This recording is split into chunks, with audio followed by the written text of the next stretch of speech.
आप सभी को जय श्री श्याम। घर पर रहकर बाबा श्याम का जन्मदिन कैसे मनाएं, आज की वीडियो इसी टॉपिक पर होने वाली है। सभी प्रेमी एक बार इस वीडियो को थोड़ा सा ध्यान से देखें। इस तरीके से आप अपने घर पर रहकर ही अपने बाबा का जन्मदिन भी मना सकते हो। कोई भी प्रॉब्लम परेशानी आप लोगों को नहीं आएगी। क्या करना होगा, देव उठनी एकादशी के दिन बाबा श्याम का जन्मदिन मनाया जाता है। देव उठनी एकादशी की रात को ठीक 12 बजे बाबा का जन्मोत्सव मनाया जाता है। तो इस दिन हमें क्या करना होगा, सुबह सुबह स्नान आदि से निवृत्त होकर सुबह सूर्योदय से पहले आपको अपने घर के मंदिर में दीप प्रज्वलित करना है, बाबा श्याम बाबा हनुमान दोनों के नाम का। कोशिश करो कि आपके पास अगर इस प्रकार की कोई ठाकुर जी की प्रतिमा है, जिस बाबा श्याम की है, लड्डू गोपाल की है, राधा रानी की है, बाबा हनुमान की है, उसका आप पंचामृत से स्नान करवाइए, बाबा के वस्त्र बदलिए, धूप दीप और फलों का भोग तुलसी दल के साथ बाबा को लगाइए। आप जो भी आप सेवा करते हो रेगुलर रूटीन में, वो तो आपकी कंटिन्यू चलती ही रहेगी। वैसी ही सेवा करिए, दिन भर अपना काम करिए और रात को सूर्यास्त के समय जब आप शाम को घर में पूजा पाठ करते हो वैसे ही पूजा पाठ करिए। पूजा पाठ करने के बाद जो ठाकुर जी हैं आपके, उनको के सामने जो आप पर्दा इत्यादि लगाते हो या कपाट लगाते हो मंदिर के, वो कपाट लगा के छोड़ दो उन चीजों को। ऐसे में आप एक प्रकार से अपने ही मंदिर को गर्भगृह बना दोगे। ठीक है, आपने कपाट लगा दिया।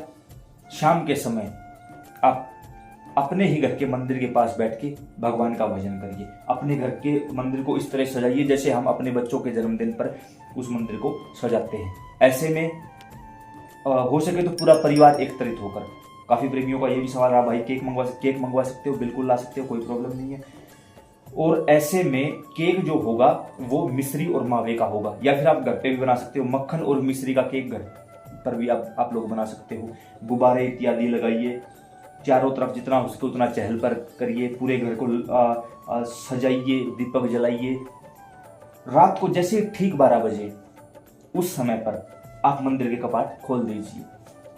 बाबा सामने बैठे होंगे, थोड़ा सा गंगा जल का छिड़काव करिए, या जो भी आपके पास सादा जल रखा है, यमुना जल है, उसका छिड़काव करिए। उसके बाद बाबा के सामने एक दीपक प्रज्वलित करना है बाबा श्याम के नाम का। कोशिश करना बाबा हनुमान जो आपके साथ विराजमान रहते हैं उनका भी हो। मैं तो ऐसा ही करता हूँ, बाबा श्याम बाबा हनुमान दोनों को लेके चलता हूँ भाई मैं तो ऐसे में हमें दीप प्रज्वलित करना है। उसके बाद बाबा को कहना है, बाबा आपको जन्मोत्सव की बधाइयां। यह पर्व पूरी त्रिभुवन के लिए, पूरी दुनिया, देश, संसार, लोक परलोक सभी के लिए आनंद एवं मंगलदायक हो। सभी खुश रहें और सभी आपका जन्मोत्सव मनाने लायक बन सके। ऐसा बोल के वो जो भोग है वो आपको सामने रखना, जो केक आपके पास। याद रहे, दुकान से लाया हुआ वो केक नहीं चलेगा जो अन्य जन्मदिन पर मनाया जाता है। उसमें पता नहीं क्या क्या चीजें होती होंगी, ऐसा हमें बिल्कुल भी नहीं करना। मिश्री और मावे का केक या फिर घर पे मक्खन और मिश्री द्वारा तैयार किया गया केक होना चाहिए। उस पर आपको तुलसी दल रखना, तुलसी के बगैर ठाकुर जी भोग नहीं लगाएंगे, ये भी याद रखना। अब संसार और दरबार में फर्क है। संसार के जो रीति रिवाज हैं वो दरबार के बिल्कुल खिलाफ हैं। संसार में हम क्या करते हैं, पता नहीं किस चीज का तो वो बना होता है और फिर उसके ऊपर मोमबत्तियां लगा देते हैं, उनको बुझाया जाता है। ना भाई, ये हमारी परंपरा में नहीं है। किसी भी प्रकार से अगर हमें आगे बढ़ना है तो प्रकाश में बढ़ना होगा, न कि अंधेरे में। और हम तो अंधेरे से प्रकाश की ओर जाने वाले हैं भाई। और यहाँ उल्टा सिस्टम है कि पहले प्रकाश था, उन मोमबत्तियों को बुझाओ, अंधेरा करो, फिर हम आगे चलेंगे। ना भाई, बिल्कुल गलत, ऐसा बिल्कुल भी नहीं है। कोई मोमबत्ती आपको उसके ऊपर नहीं लगानी है, कोई नाम नहीं लिखवाना केक के ऊपर। काफी लोग नाम लिखवा देते हैं, नाम नहीं लिखवाना किसी भी प्रकार से। कोई नाम नहीं होगा, कोई मोमबत्ती नहीं होगी, केवल सादा केक होगा।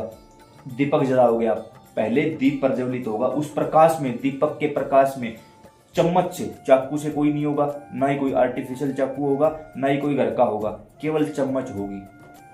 वो भी कोशिश करना जो घर में चम्मच हम यूज करते हैं स्टील इत्यादि की, वो ही चम्मच हो, बाहर का कोई एक्स्ट्रा सामान ना हो और ये प्लास्टिक की चम्मच वगैरह ना हो। इस चीज का विशेष ध्यान रखना। अब उसमें से थोड़ा सा भोग निकालो, बाबा को भोग लगाओ। बाबा श्याम बाबा हनुमान दोनों बैठे, उनको भोग लगाओ। कोई अन्य देवी देवता बैठे, उनको भी भोग लगाओ, क्योंकि सबसे पहला हक देवी देवताओं का है। और बैठकर प्रार्थना करो कि सभी देवी देवता, इस समय हम आपको याद कर रहे हैं, बाबा के जन्मोत्सव का दिन है, बाबा के जन्मदिन की सभी को शुभकामनाएं, बधाइयां। कृपा करके सभी बाबा के इस भोग में अपना अपना भोग स्वीकार करो, सभी को भोग लगा दो। उसके बाद जो आपने 2-4 मिनट आप वहीं बैठकर बाबा के भजन गाओ, आरती गाओ, ताली बजाओ, संकीर्तन करो, जो भी आपसे हो सके वो करो। उसके बाद जो भोग आपने सभी देवी देवताओं को लगाया था उसको इकट्ठा कर लो और वापिस उस केक में मिलाओ। अब तक ये केक था, भोग लगने के बाद ये प्रसाद हो चुका है। अब उस प्रसाद को आपको जितने भी लोग हैं सभी को देना है। काफी प्रेमियों ने कहा इससे हमारा व्रत तो खंडित नहीं हो जाएगा। नहीं होगा, बाबा का प्रसाद आया है आपके लिए, व्रत खंडित नहीं माना जाएगा। आप थोड़ा थोड़ा भोग ले, भोग स्वीकार करें, कोई भी प्रॉब्लम नहीं होगी। ऐसे में अब जब आप बाबा के जन्मोत्सव में शामिल हुए हो, बाबा का आपने भोग दिया हुआ प्रसाद ग्रहण किया है, इतना सुंदर उत्सव है, तो उपहार तो देना ही पड़ेगा ना। अब श्याम सुंदर को हमें एक उपहार देना है। वो क्या देना है? मन ही मन, किसी को नहीं बताना, केवल अपने और बाबा के बीच में इस बात को रखना। बाबा आज जन्मदिन है और बगैर उपहार दिए जन्मदिन नहीं मनाया जाता। तो आपने मुझे अपने दरबार में बुलाया, बैठे हो घर पे, लेकिन कल्पना कर लेना खाटू धाम की, किसी अन्य धाम की, जहां भी जाते हो वहीं की।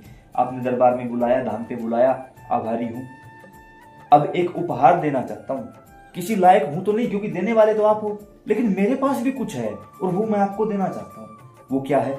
बाबा इस समय मेरे अंदर एक बुराई है। मैं सिगरेट पीता हूँ, नशा करता हूँ, गालियां देता हूँ, घर वालों के साथ झगड़ा करता हूँ, मैं पढ़ाई नहीं करता हूँ, मैं गंदे आचरण करता हूँ, मैं गलत जगहों पे जाता हूँ, मैं गलत संगत में हूँ।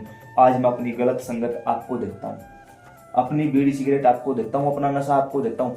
कोई भी अपनी एक गंदी आदत इसको दे देना, आपको देता हूँ। ये मेरे पास ज्यादा है, आप पूरी की पूरी रख लो। ये भी याद रख लेना, इसको अधूरा नहीं, इसको पूर्ण समर्पण चाहिए भाई। और जो पूरा समर्पित है उसको ये स्वीकार कर लेता है।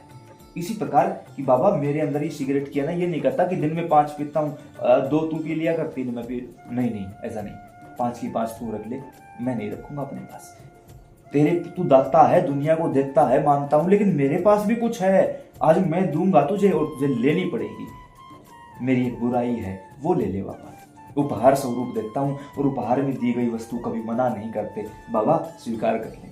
यकीन मानना प्रेमियों, पलक झपकने में देर हो सकती है, ये काम करने में देरी नहीं लगाता। उसी समय तत्क्षण आपकी उस चीज को रख लेगा। और कुछ ना हो तो एक बात और बोल देना कि और तो कुछ नहीं है देने के लिए, अपने घर की गरीबी देता हूं, रख लेगा। है तेरे पास जगह रखने के लिए? और है तो रख ले। आज मैं अपने घर की गरीबी, दरिद्रता, अज्ञानता, मूर्खता, भ्रष्टता, अपने घर की नेगेटिविटी तुझे देता हूं। जा, आज तक तुझे किसी ने नहीं दी होगी, हम दे रहे हैं, ले ले। और याद रखना भाई, इस पूरी दुनिया में आपके हजारों ऐसे साथी होंगे जो आपकी अमीरी में शेयरिंग मांगने के लिए आ जाएंगे, लेकिन ये वो है जो गरीबी में हिस्सेदारी मांगने आएगा भाई। आएगा, 100% आएगा। ना आए ऐसा हो ही नहीं सकता। आया है, आएगा और आता रहेगा। बस एक बार अगर इसके सामने बैठे हो ना, तो इसी के बन के बैठना। ये नहीं है कि बोल इससे रहे हैं, ध्यान वहां पे ना, फिर ये नहीं आएगा भाई, फिर ये बिल्कुल भी नहीं आएगा। द्रौपदी के पास भी उस समय पहुंचा था जब दांतों से भी पल्लू छोड़ दिया था, अब कोई सहारा नहीं है। उस समय वो सहारा बना था। और हम लोग झूठा चिल्लाते रहते हैं, फोन मिला रहे हैं, उससे 50,000 रुपए मिल जाए, बाबा श्याम कृपा करना। अरे फोन तो किसी और के पास है, कृपा ये कैसे करेगा? ना भाई, सोच के देखो, वो कलयुग की नहीं, वो द्वापर युग की घटना थी। सिर्फ दांतों से पल्लू पकड़ा हुआ था, सिर्फ दांतों का सहारा था। जब तक भी वो सहारा नहीं छूटा, ये नहीं आया। तो जब तक और सहारे पकड़े हो, ये नहीं आएगा भाई, ना, बिल्कुल भी नहीं। फिर आप रोते रहो, चिल्लाते रहो, गलती आपकी है। सुन, और यहां तक कि संतों ने तो ये भी कहा, चींटी के पग नूपुर बाजे तो भी साहेब सुनता। चींटी कितनी छोटी होती है, नूपुर अर्थात घुंघरू, उसके पांव में घुंघरू बांध दिए जाए तो भी इसको सुनाई देता है। सोच के देखो, असंभवकारी है। चींटी के पांव में घुंघरू कौन बांध सकता है? क्या होते घुंघरू? नहीं होते, असंभव है। फिर भी संतों ने कहा कि वो भी ये सुनता है, तो हमारी आवाज इस तक नहीं पहुंच रही। इसका मतलब क्या है? कि हमें सुनाना नहीं आता। एक बार इसके होके इसको सुनाओ, जन्मदिन पर अपनी गरीबी दो इसको, ये लेगा, इसको लेनी पड़ेगी। और दिन ना बदल जाए फिर हमें बोलना भाई। तो उम्मीद करता हूँ जानकारी समझ और पसंद आई होगी। ये उपाय इसको जरूर देना, लेकिन उससे पहले एक उपाय और भी है।